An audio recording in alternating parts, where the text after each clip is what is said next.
Hopefully everyone gets the opportunity to accept that. I'm going to first, let's see how I'm going to do this here with my one screen here. Just gonna share everything here. You guys are gonna get to stare at yourselves for a moment and present. So hopefully everyone can see that and it'll hide here momentarily, hopefully. Okay. So hi everyone. Again, Amanda Thiel. I am over at Argonne, typically sitting in the Chicago area. Today I'm here in Minneapolis, just finishing up the Department of Energy's cyber conference. So coming to you live from there. So today's overarching topic is on the CyberForce competition, understanding the basics, as well as we'll go over the changes for this year. And then we also have a special guest from the Q Center who will go over all of the fun items and stuff that we have at the Q Center for the day. So with that, I'm gonna keep moving. Gotta get rid of some of this extra stuff here. So I just really quickly want to acknowledge, as I like to always do, is that the CyberForce competition, as well as the overarching program, is not possible without the Department of Energy as a whole, but specifically the Office of Cybersecurity, Energy Security, and Emergency Response, or CSER for short, along with a lot of the other Department of Energy offices that assist with this particular competition. They are the ones that put together all of the funding for it and ensure that the workforce efforts that go into it are made possible for everyone.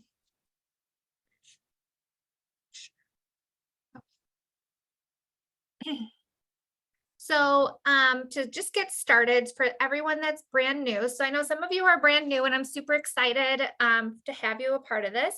I know some of you are returners and here to hear just the kind of new tidbits for this year. So for those that are new, the purpose behind the CyberForce competition, and in the event that I cut out, please make sure that you stop me. I have Stephanie on as well, and she can jump in case that I have terrible internet here. But the purpose behind the competition is really to provide the collegiate students in which we're working to gather here, the ability to have a hands-on training with cyber physical scenario. And because we're the Department of Energy, our scenarios are going to be energy focused. So we provide that in a sense that in years past, we used to provide hands-on physical devices. In the last several years, we've done virtual devices. So this year will still be a virtual device, but it's an operational technology device. So students are provided not just a business system, but also an operational technology. So an industrial control system that they need to work through and harden and defend throughout the day. So they have to secure and defend in lifelike constraints. So we also like to take into account the fact that not every school is the same in the funding category. Not every program is the same for funding, student capabilities. Not every school has a PhD student or a master student. Some teams are entirely freshmen. Some teams are entirely PhDs. Some are a mixture and a melting pot of business students and people that are computer science.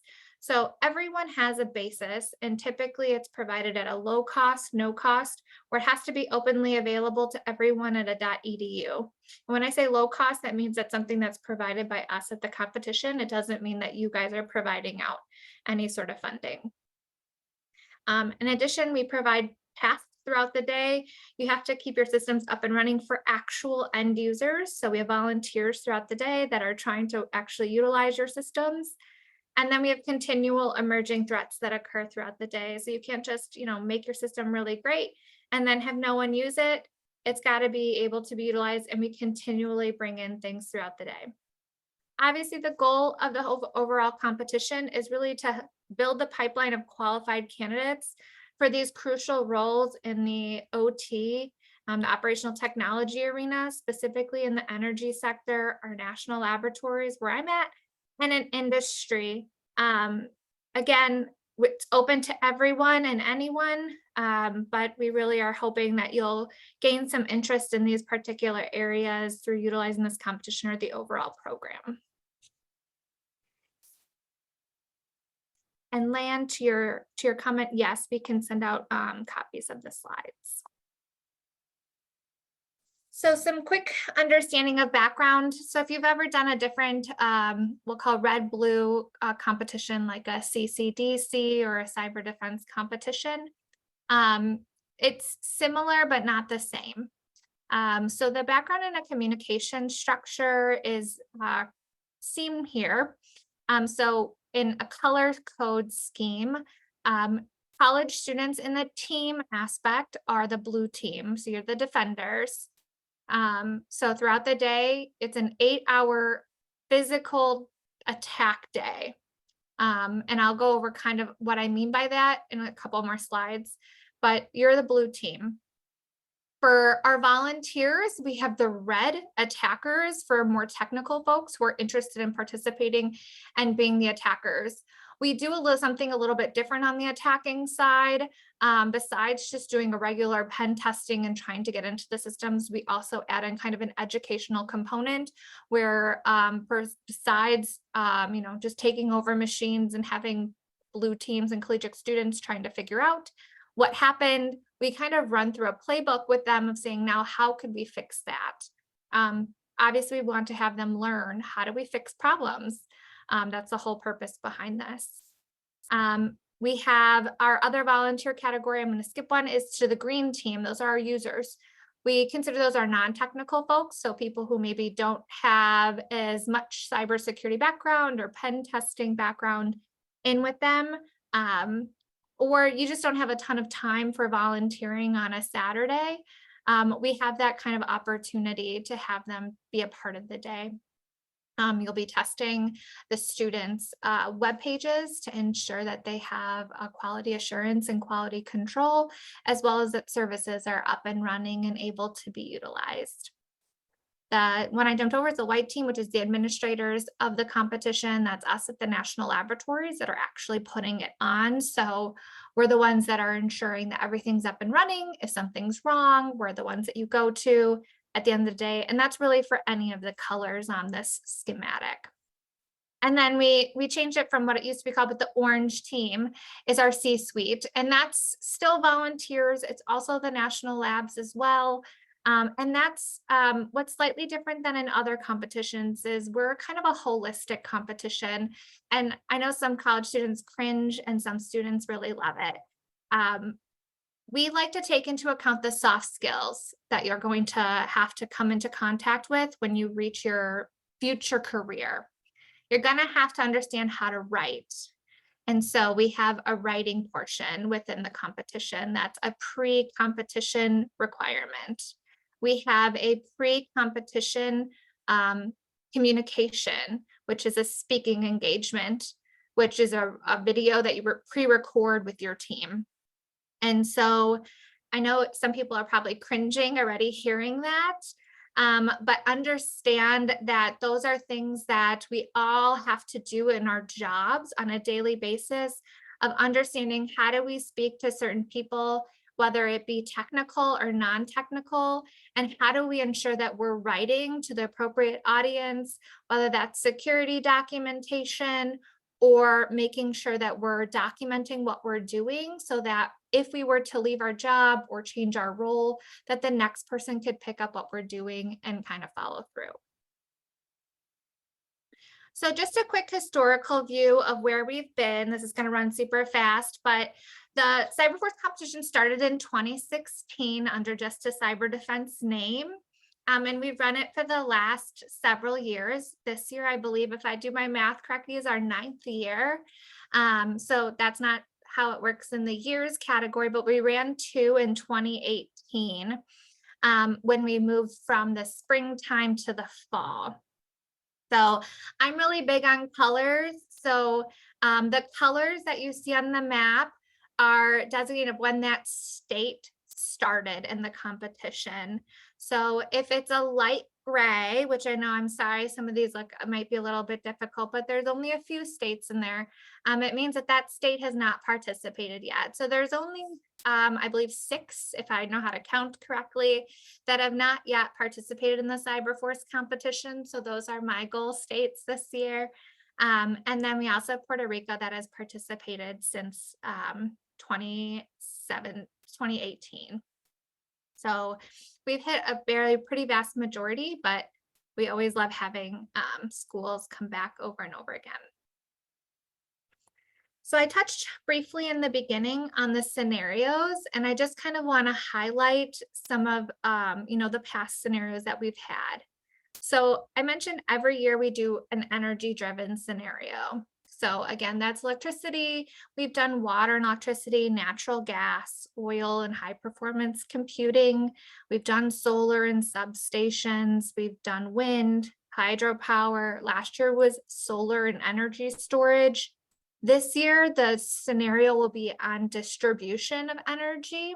So instead of being on energy solely on energy generation, it'll be some portion of energy generation, but it'll be on the distribution of that. And how do you handle distributing it and getting some sort of source energy back? So more to follow on that.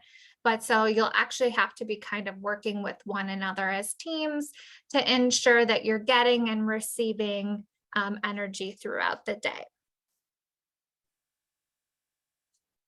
So I want to kind of run through the scoring breakdown. I kind of alluded to a lot of it with our colors earlier, but we have 5 main scoring categories. There's red, blue, green, orange, and our anomaly scores. So we just don't have a color for our anomalies.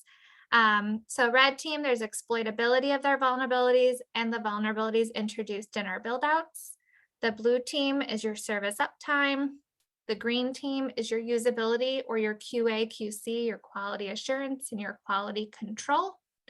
The orange team is that security documentation, which is your pre-competition. And then your C-suite panel brief, it's also pre-competition. And then anomaly scores is your real world challenges and tasks. And we're going to go through each of those here shortly. So the most fun one, I will say, for most students is our anomalies. And those are the challenges that are meant to pull your attention away from your traditional job. So we like to take anomalies in the sense of we want it to be a realistic environment in an 8-hour day. You are never going to be sitting in front of a computer screen for 8 hours a day, all day, ensuring that logs are watched, that no one's getting into your system, to ensure that you're writing your papers all day or whatnot. You have meetings, your boss is going to ask you to do an extra task that may not necessarily be what you would be doing every single day. And so these are what we like to consider our anomalies. And we map all of our anomalies to the NIST-NICE framework, so the National Initiative of Cyber Education. So at the end of the day, once we give all the students the report cards for the CyberForce competition, you'll be able to see where the team kind of falls in regards to not just the overall competition, but in regards to anomalies, where you kind of fall. So it allows you to kind of understand the ability of where you can solve technical challenges. These challenges range from very easy ones, making, simple paper airplanes and we kind of simulate that to, something that could have been asked of you in a simple email rather than sitting in a meeting for 40 minutes, to, really, really hard ones of talking about like quantum cryptography that could take you several hours to answer. And it just requires teams and students to decide what the priority is within the team at that precise moment, if it's worth it to spend the time on it or to just kind of move forward. Understanding that everything is worth points at the end of the day, and you just kind of need to decide in time management and balance what makes most sense to work on at that precise moment. So the C-suite panel brief. So I know the picture here shows in person. This was prior when we had a smaller amount of teams and we could actually do them in person, but we've now moved these to being prior to the actual competition. It also provides students that flexibility and ability to pre-record several times to make it your best effort yet and not feel like you have to be the sole person in any sort of video. So the C-suite panel is where we will provide teams a short narrative of something that happens. It could be something like there's a cyber attack that occurred, and you need to brief it to your CIO, your CISO, but also your COO. And your COO has no technical background. So you have to be mindful of how you're going to brief that issue to an audience. You can't be too technical, but you also don't want to sound like, you don't understand what you're talking about. We also could provide you a scenario in which we say you need to ask for a higher budget. And how are you going to ask for that with the CFO, COO, and your CISO, and understanding that you have to make a great business case for it. So those are a couple of the examples. These videos are no longer than 5 minutes, and we provide an entire rubric of what we expect to see in them. We do ask that teams try to work together. Contrary to what you see here, because they were in person, we do ask people to not wear, obviously, their school logos or anything like that, just to remove any unconscious bias. And we just have people typically work through their team numbers so that in general, everyone will be scored based on just the information provided. Everyone has the same scenario, so everyone scored the same. Oh, and I should quickly mention, sorry if I'm making people sick going back and forth. When I'm in pre-competition, so students, you are all provided slightly different to other competitions. You're provided your infrastructure 2 to 3 weeks prior to competition day. So when's competition? I'm going to bring that up here shortly enough. It's the 3rd and 4th of November. So when you count that back, we're going into October of when you'll actually get your infrastructure. So that means the week of October 28th is when things will be due for the C-suite panel and what will be the security documentation that I'll speak to.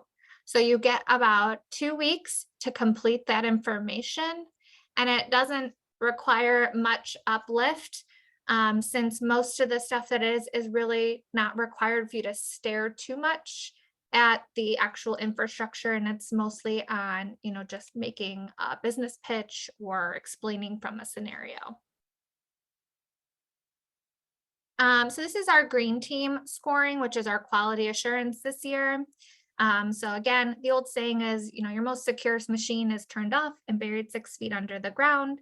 We don't do that, can't do that. We still need our people to be utilizing it.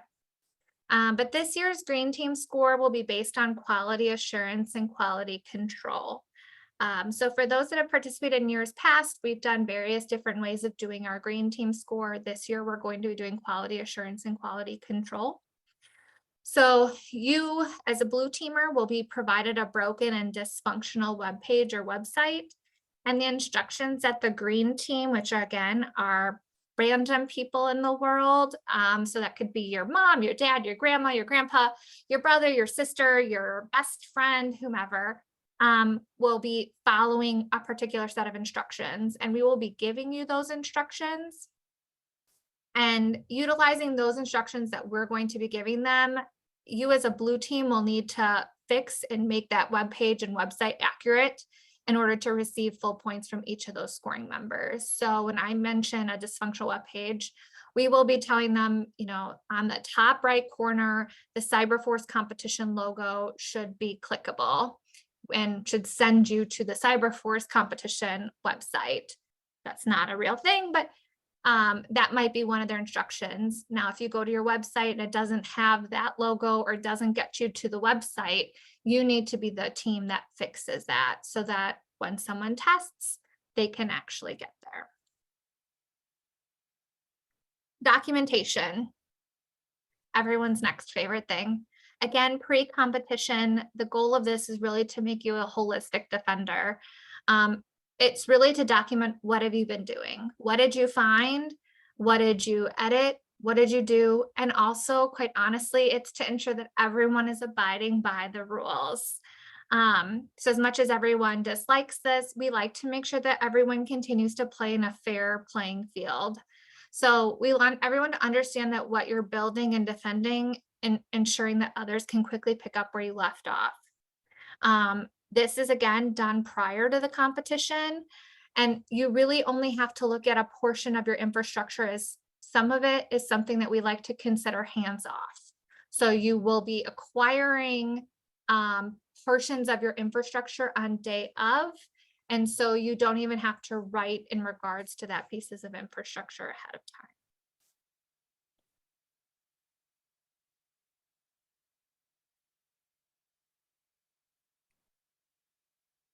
I'm not ignoring your questions. I'll answer them all here at the end. Sorry. So for those of you who are not on the call, that are not here in a college basis and are more looking at what can I do to volunteer, we have several different volunteer opportunities, which I've mentioned already. But we have if you're on the technical side and you're really interested in helping out in that, we have our red team, which again, they comprise of individuals who typically have some sort of technical background. You also, if you're maybe not technical, but you'd love to help organize, we always could utilize some more organizers on that particular area. Again, their goal is obviously to kind of take over that whole CIA triad and run through our educational platform playbook. There are various opportunities in regards to timelines and timeframes for that, from building out vulnerabilities ahead of time, helping with team leads, as I mentioned, organization. I want to mention there is required training ahead of time and prep prior to the competition days. And then there's some build out of the actual environments, so that everyone's on the same playing field. But the actual competition is on the 3rd and 4th. So we do ask the red team members to be available on those 2 days. And the 3rd is meant for the check-in. And the 4th is the actual attack day. And I put the 4th on there twice, so I apologize. For non-technical green team, again, you could be technical if you're really just don't have the time or bandwidth, or you just want to try something different. But really, this is just your business owner or operator, your just regular user. They're in charge of checking the usability and quality control. This is on Saturday only, November 4th, and typically we're looking at about a 2-hour window. People typically select a morning or an afternoon slot, and we hand everyone about 15 to 20 teams to check, and it takes about 2 hours, dependent on, just speed and brevity. We also have 2 others, which again, if people don't have time, on the 3rd and 4th, our pre-competition security documentation and C-suite video scores. Again, kind of obvious to what those might be, but again, it's based on a rubric that we provide, but providing meaningful feedback to either the documentation or the video. There's training in October in regards to what we're looking for, and then the week of October 30th would be grading of documentation or the videos, about 16 hours a piece. So you'd be getting a handful of videos or documentation to review. And then finally, if you're a part of an organization that's really interested in wanting to help continue the legacies of what we have for the college students, we have various sponsorship opportunities, which include career fairs and whatnot. So we want to thank our sponsors from last year. So then what's next? So as I mentioned, the next CyberForce competition is November 3rd and 4th, 2023. Those are the in-person days. So as I mentioned, one more bullet down, in-person only this year. We are not hybrid. There is no virtual option. We will only be in one location as well, at the Q Center. So for those people that did join us last year in person, at the Q Center, that is where we will be again this year. We will be going over what the Q Center looks like here in a moment. Jeannie will come back on and tell us all about it. But I want to emphasize, because I think every year we kind of get the same thoughts from people, and I feel like I like to emphasize it, but I wonder sometimes if they just don't like to join my particular webinar here. But there is prep work for this competition, and when I say prep work, it really just depends on how much you want to put into it. So the amount of time you put into the competition is equal to what you get out of it. So the pre-competition materials of the video and the security documentation are worth points.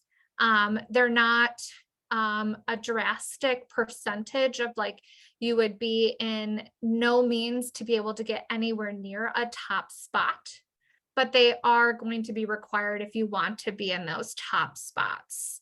I don't have the breakdown right now because I do know someone asked what's the percentage, but for us, a holistic defender and a top seed does require that you have completed all aspects of the competition. I want to emphasize this is a team competition. So what's a team? It's 4 to 6 students. Students can range anywhere from freshman to PhD, all needing to be attending the same university as of today. So if you're, and it needs to be a US based institution. So if you go to the same university and want to participate, you're welcome to do that. And registration will open in July. You'll get an email as long as you're on the listserv, everyone will get an email, and then social media blasts will go out.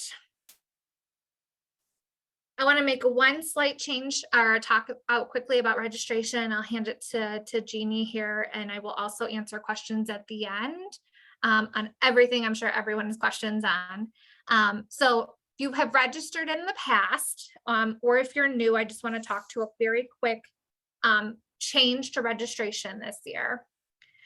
So in years past, registration has been handled by one person on your team or your mentor. So typically your mentor or team captain handled all of registration.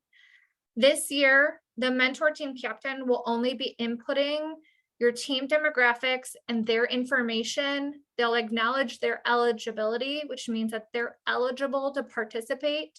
That includes the mentor. That means that they are, in the eyes of the federal government, eligible to be participating in this particular event because they're understanding what we're giving. And then they'll be inputting the team member emails. After that, every single team member will be given or will receive an email, and it'll be the team member's responsibility to fill in their own information and acknowledge that they are also eligible to participate based on the requirements. And once everyone on the team has finished filling out that information, registration is then considered complete. So I know that's an additive step and might be slightly a hassle for some people who always fill it out for everyone before. Really great. But this really is going to help streamline the process of hopefully, one, ensuring that you have a full team, that you know who you want. And two, we want to really make sure that who you're putting on your team, that those people are aware and are wanting to be on the team. And then finally, we have this eligibility requirement that everyone needs to make sure that they're well aware that they're accepting. And then finally, as you guys probably aren't aware, there's so many of you that sometimes things happen, people need to be dropped, sometimes people need to change or whatnot. So whoever starts that registration process becomes the owner of that team. So they're able to then go in, add, edit, and delete members instead of having to email me. As much as I love getting 10 million emails during this time of year, it gets to be a lot after a while. So you guys become your owners of your own stuff. And so in the event that I have to drop a team member from my own team, I can do that, and I can add someone new in the event that something changes along the way. If they get sick, they can no longer make it. That can all occur without having to input someone from the Argonne team. Alrighty, with that, I'm going to stop talking myself for a few minutes, and I'm going to turn this over to Jeannie to talk about the Q Center. Keep your questions coming. I'm going to totally answer them for you, so don't think I'm ignoring you. So Jeannie, hopefully you can unmute. Yep, I did. And then do I just share screen on the bottom here? I will stop sharing my screen, hopefully. Okay. And then hopefully I have control to do it. You hopefully should. All right. Do you see the tour? Yes, I do. Okay, great. Okay. Hi, everybody. My name is Jeannie Han. I'm the Director of Sales and Marketing at the Q Center. I'm also the account manager for this program. Thank you, Amanda. We did this last year a few times to kind of help acclimate people to the facility and also to get people excited about staying here. So you can have questions if you want. Amanda may be able to answer some of them. I can at the end. Like Amanda said, registration opens sometime this summer, which is also where our reg link would be for you to book your accommodations here at Q Center. So we're located in St. Charles, Illinois, just west of O'Hare in Chicago. You're looking at a map. It's pretty elementary here, but it's a perfect way for us to show you the facility. We are located on about 100 acres of land, and we butt up against the Fox River, which goes all the way up past Wisconsin and down south from here. So it's a really beautiful facility, distraction-free, and a lot to do. So when you arrive to the center, you drive in this way. This is what we call the North Circle, and then you hit the Welcome Center. This is where check-in is for your overnight accommodations. So I'm just gonna quickly show you that. You will see the spaces of Q Center were truly built for our training environment, but also it's perfect for this competition.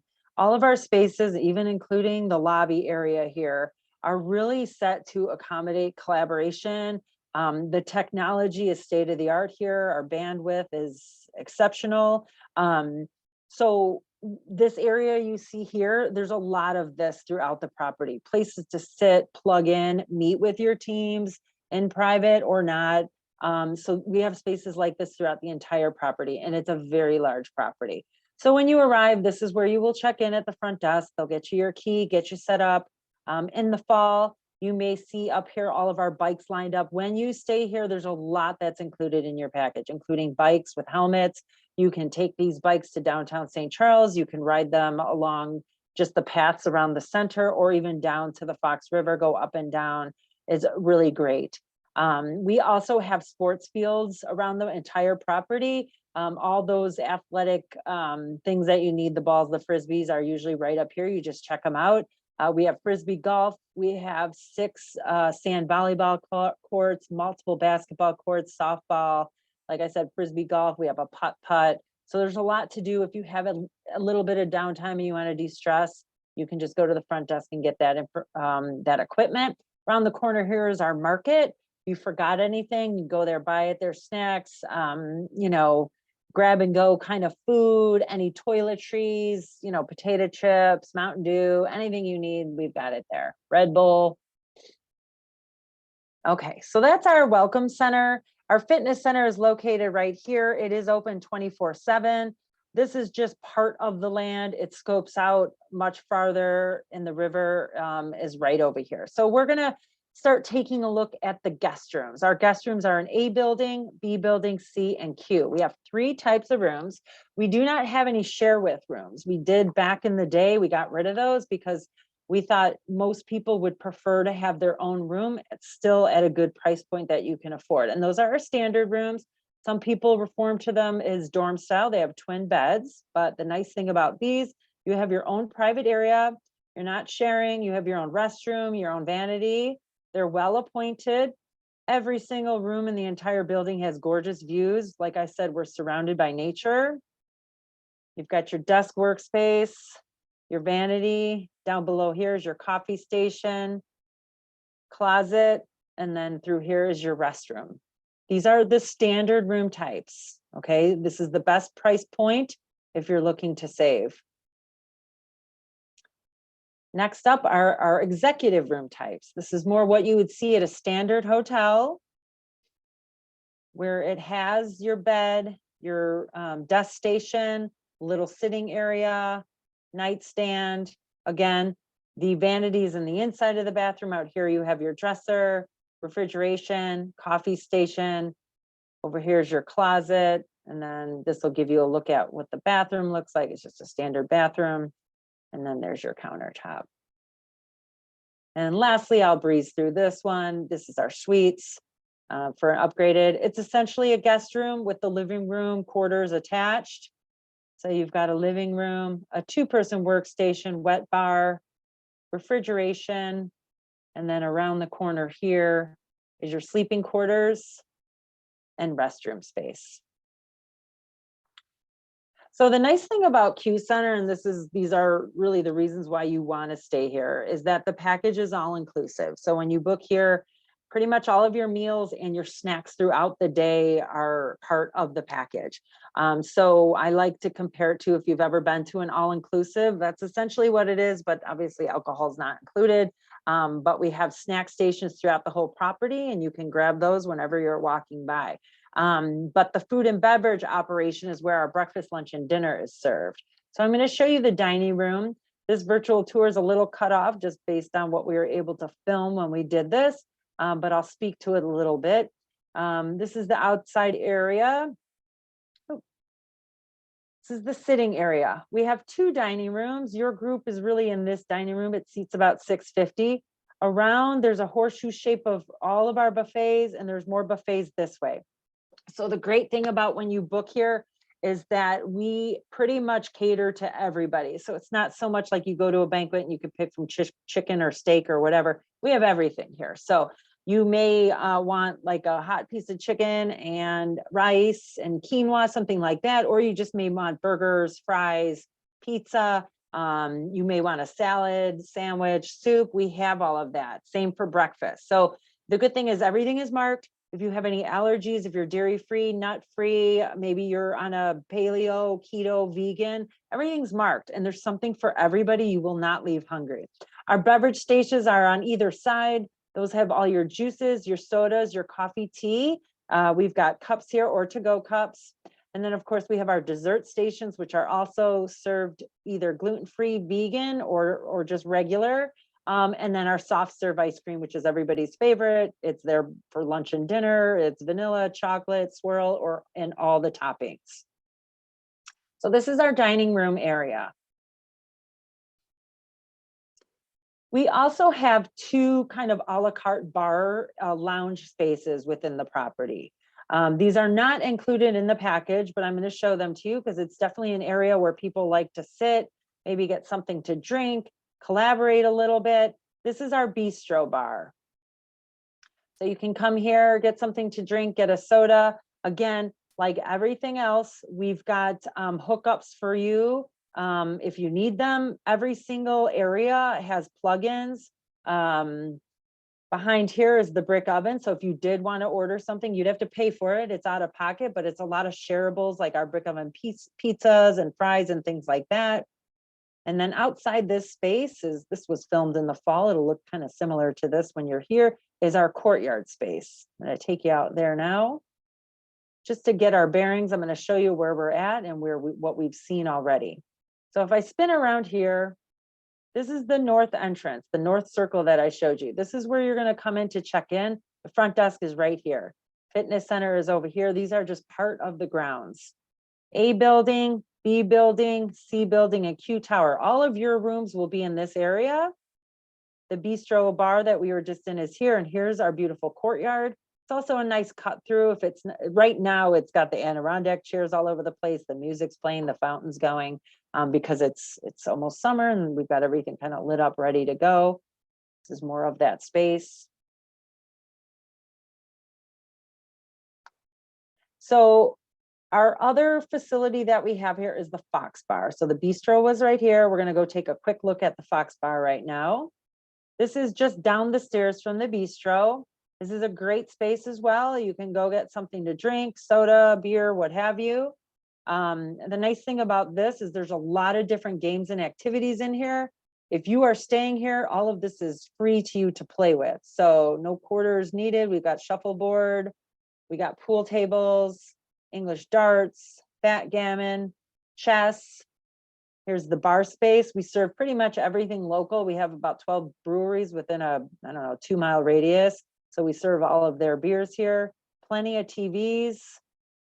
Over here, we've got foosball, more pool tables, more shuffleboard. And this is a really cool kind of throwback arcade game. I think it's got like 200 and some different arcade games that you can play. And then of course, our life-size Scrabble board. So now we're going to kind of start walking over to the meeting space, but just a quick recap. This is where you drive in to check in. Here's the welcome center lobby. Fitness center's over here. If you want to check out any sports equipment or bikes, that's where it would be. And you'd come out these doors. All the paths are surrounding here. Right here is where the bistro bar is. Here's the Fox bar. All your sleeping rooms will be right here. Down below Q Tower is that dining room space where your breakfast, lunch, and dinner would be served. Okay. Over here is when you get to the meeting space. The nice thing about your group is everything is right here in FRB, which is our Fox River Ballroom. So as you come up and leave the dining room or your guest room, you're going to come enter this space. And we're going to look at this right now because this is a really fun area. It's where a lot of people meet up. It's our central lobby space, also where the business center is. It's also a super cool collaboration area. I will say last year, a lot of people from your group were collaborating in these spaces, meeting up, just hanging out. There's a lot of different cool areas to sit in. Just to show you where we came from. At the very end of this hallway, if you make a right, it's the bistro and all the guest rooms. There's glass here. Down those stairs is the Fox bar. To the right, you go downstairs to get to the dining room. Along this whole way, there's all these nooks and small lobbies for, again, for 5, 6, 10 people to sit and meet up. We also have a tranquility room that you can go in that's private. I think it sits like 10 people if you wanted to sit and chill. We have a book nook. We also have a health, wellness, and sustainability nook if you want to sit there and read up about chair yoga and how to pack sustainably when you're traveling. So this is a really good space. So you will most likely be coming from this area if you're coming from your guest room, any of the bars, or the dining space towards the central lobby. Central lobby is really cool. This is also one of the nourishment hubs. That's what we call them. They're basically breaks. So we have your breaks AM and PM. So what you may find in the AM would be hard-boiled eggs, fresh croissants, donuts, whole fruit, cut up fruit, trail mix. Your PM break might be chips, salsa, potato chips, dip, veggies, ranch dip, cookies, brownies, M&Ms, and goldfish. So we pretty much snack and feed you all day. We'll have Mountain Dew, different sodas. In this particular case, it's a little more upgraded. So there's kombucha, energy shots, smoothie shots. Over here, you'll have coffee all day long. But this table we've kind of rebranded. It's our philanthropic table. And this is where you can stop. Sometimes we do kids for cards for kids in the hospital. This month is mental health awareness. So we've got some different activities where we're making rocks and giving them to some local centers. So this is a cool place for you to stop. Business center, if you need anything printed, if you're having any problems, there's always somebody manned at this desk. And then during the day, it also becomes the front desk. So we have kind of a somebody always sitting here. So if you need something, maybe your key doesn't work, you can come right here and they'll help you out. So when you get here, you're going to make a left and go to the end of the hallway down the stairs, and that is going to take you to where the grand ballroom is, where your competition is going to be, and that is the Fox River Ballroom. So we're going to go there now. It's kind of where all the excitement happens. This is where you kind of start setting up on day one. You will be in the majority of this space. I'm going to show you it's in 6 sections. So I'm going to show you it a little bit split up based on this tour. Let's see. No, you don't want to see that. This is just an idea of some meeting space and how big it is. So like I said, all of our technology is pretty much brand new, built into the ceilings. Our bandwidth, no problem, based on all the different devices that you'll be bringing. You'll see this will be set in rounds for your group. We're going to go out the door here, though, so I can kind of show you what this journey looks like when you're coming from your guest rooms and dining space. So around this corner is a set of stairs. When you go up those stairs down the hallway, that's where you see that central lobby that also heads back to dining, your guest rooms, the welcome center, and the bars. So you're going to come around this corner and go straight down towards E. You will most likely see some maybe registration desks with some of your on-site people that can help you out. Amanda will be around here. This is 2 other sections. It won't be set like this for you, but it will be in rounds. This is more of a social setting, but I wanted to give you an idea of what the ballrooms look like. This last ballroom has all windows that look out to one of our nourishment hubs. So I'm definitely going to show you this because last year this was very active for your group. So this is where those snacks are, AM and PM. So right when you get here, you know, in the morning, you'll, after even breakfast, then the scones come out, the different fruits. We'll have water stations prepped. There'll also be big tanks of flavored water. We encourage people to bring their own water bottles. It's just easier. Otherwise, we do have cups and straws. We try to not do bottled water here. Everything we use is recyclable plastic and utensils and things like that. Your coffee stations will be set here all day. Around the corner here is a huge cooler that'll be full of all your different sodas that you need and juices and things like that. Now down out these doors here goes to one of our parking lots. If you're coming as a day guest, you would come up this way and that's where you would enter in. Down these hallways are just going to be office spaces for some of your cyber competition on sites. But I do want to show you the end of one of these hallways because we've got 4 different floors here and they get utilized quite a bit by your group. At the end of every one of these hallways outside the ballroom, because it's 4 different levels, are these collaboration spaces. Oh, and by the way, all of our hallways, not the ballroom, but all of our hallways and small meeting rooms have writable walls. So even as you're walking down those hallways, you can write on them. There's markers everywhere. If, you know, sometimes people just kind of put like questions of the day, but if you're talking, collaborating, these are great spaces to do that. You can plug in and project here. You can plug in here, and all of these spaces back right up to the Fox River. So it's a really cool area for you to break away with your team if you need some privacy. Like I said, there's spaces like this all over the property. So just to quickly recap, I showed you where you come in. Here's the lobby welcome center, fitness center, our bistro bar, our Fox bar. Your guest rooms will be in B, C, Q. Q dining is down below where your breakfast, lunch, and dinner would be served. Here's that central lobby. When you come up from your rooms and eating, you're going to make a left, go down the stairs, and that's where you get to the Fox River Ballroom where your competition is. You have this pretty exclusively. So the nice thing is you could set up all day. You got your breaks. You can eat, drink, do what you got to do. And the energy is amazing. So, you know, part of the reason I come on these calls is to just let you know that the value you're getting from staying here is not just dollar signs, but also just the energy of being on property and being here late and being able to stay with your team as a group and to be able to sneak away into some of these little private lobbies is really great. You know, the weather last year was pretty good.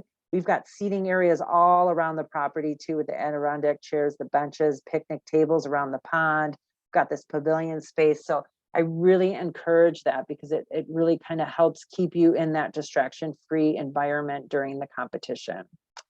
That I think it pretty much covers it for me.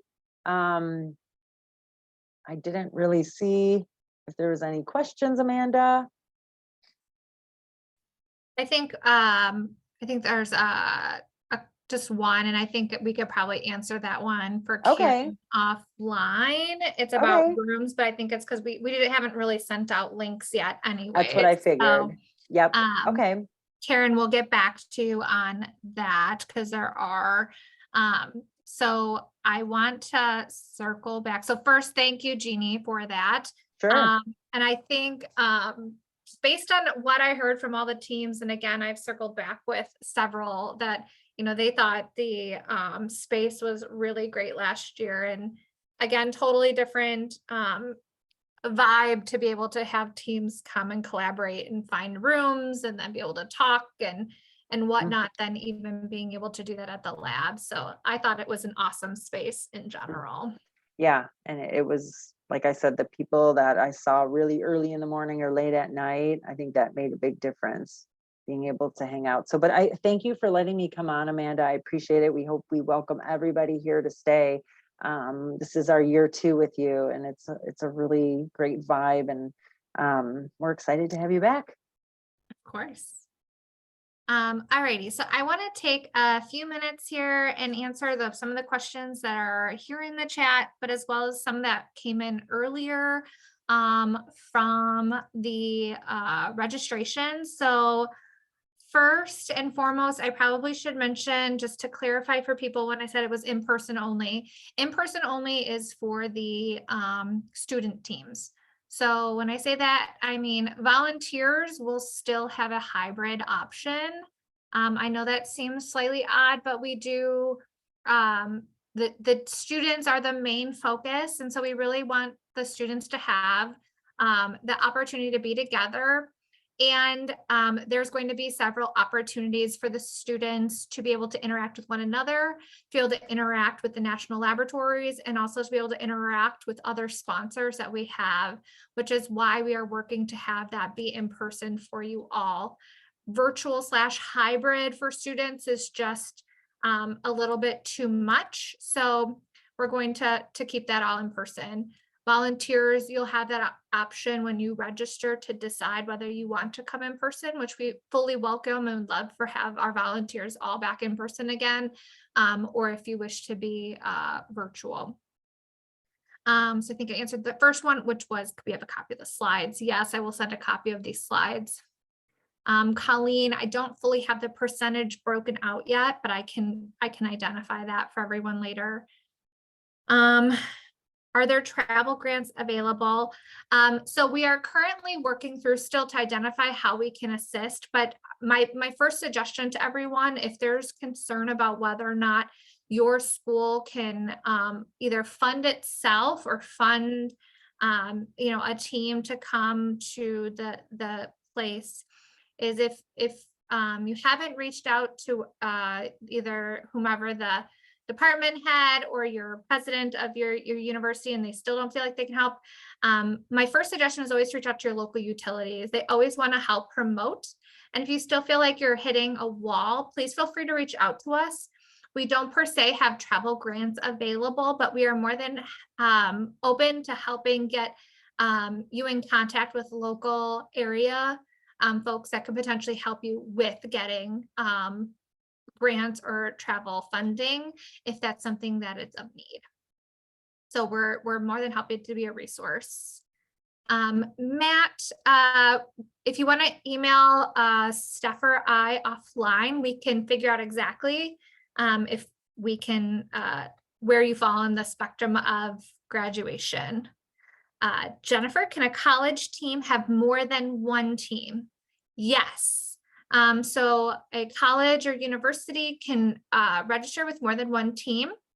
To I think a question later, like how many teams or when does one decide? So the goal this year is to have 100 teams at the Q Center. Quite frankly, that's less than normal of a total team count for us. But we also understand the difference of when we're in one spot in person versus having people all over the US and or hybrid. So if one school registers 5 teams, we may come to a selecting X number and then having the rest kind of wait to see if we have spots available. Because obviously we want to make sure that we allow as many unique universities as possible. Lan, can the students be permanent residents instead of US citizens? Yes. Citizenship is technically not a criteria. They just need to be attending a US-based institution. But to be clear, we do not provide any, if they're not here in the US, we don't provide any visas to have them come and participate. Are there room discounts for the competitors? So the rates and all that have been considered in regards to this, so that will all come out here once registration opens up in July.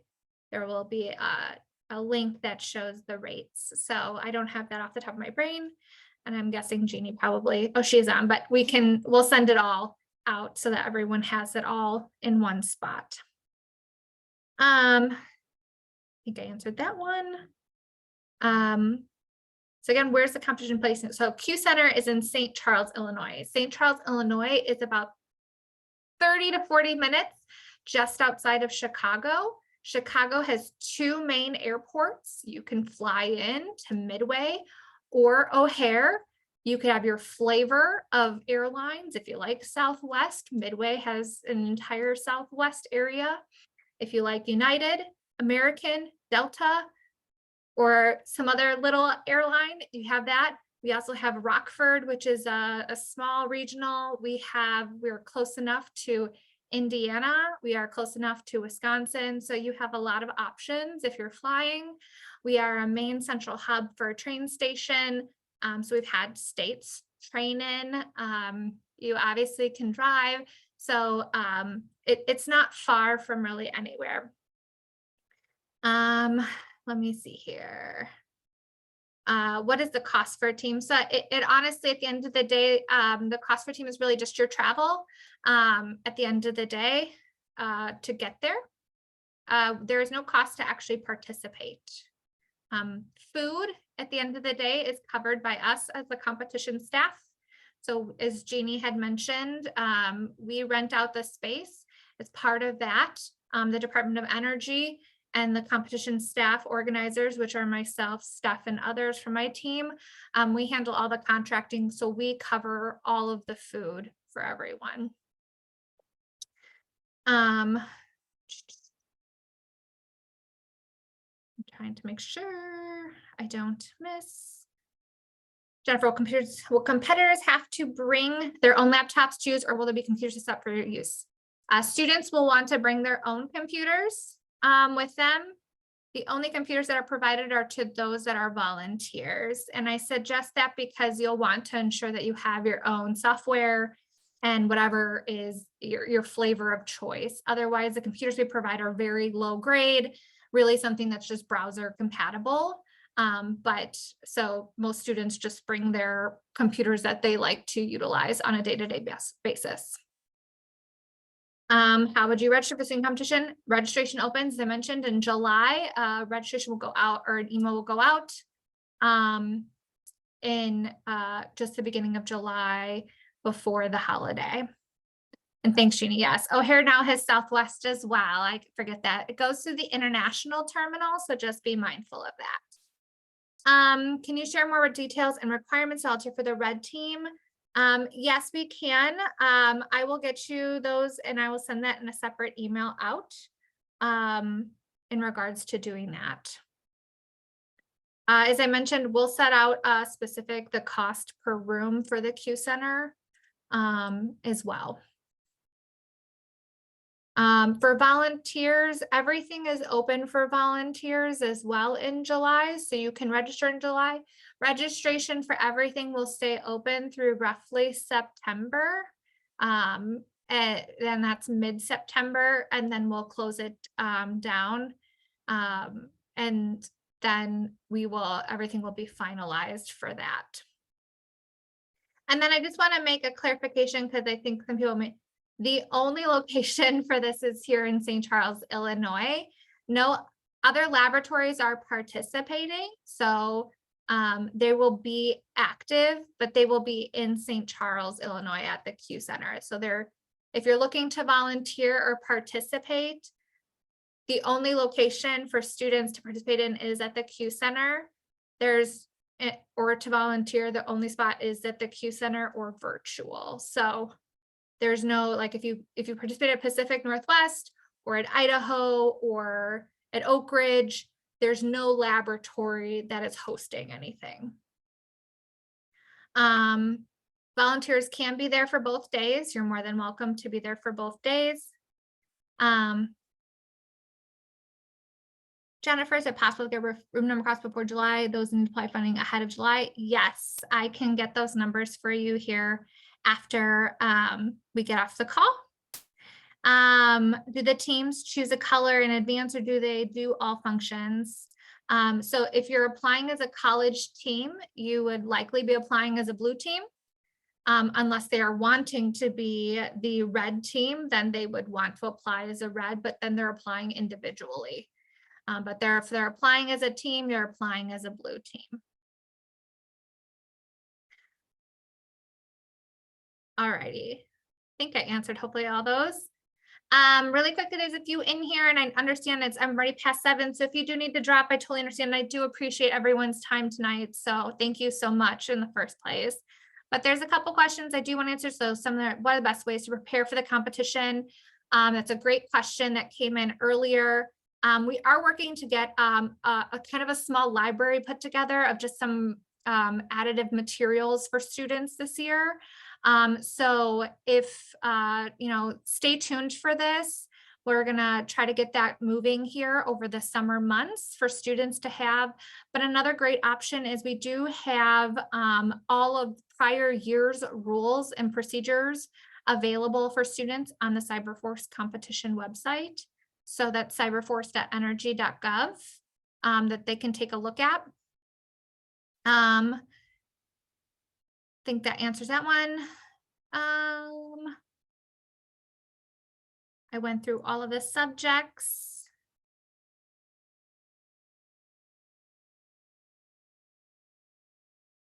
And then I think thanks, Steph. And I think last, I just wanted to give a quick shout out for those that may be interested. Registration for our next competition, which is not CyberForce competition, which is our Conquer the Hill Rain. It is a 2D dungeon crawler video game. It opens on June 1st. The competition itself runs on July 15th. That is a Saturday. It is open to collegiate students. I understand that's the summertime. We run competitions throughout the year to keep everyone abreast of what's going on in their skill levels, to keep them going. So we will send out an email with all of that as well. And then for those that are in the professional category, post-college, or those that are trying to work through, we do have a professional career fair coming up here on June 14th. And registration will be opening up for that as well, for those that are interested in participating for that. So more information will be coming out in an email shortly for all of that. But I do want to bring attention to both of those. Alrighty, I know I'm way over my time by 4 minutes, and I want to be so respectful of everyone. So with that, I will send an email later tonight or tomorrow with all the information that you guys have asked for, which includes, the cost for the rooms, as well as all the extra information that's needed. If anyone needs anything else, though, please feel free to email me directly, and I will quickly send my email here in the chat.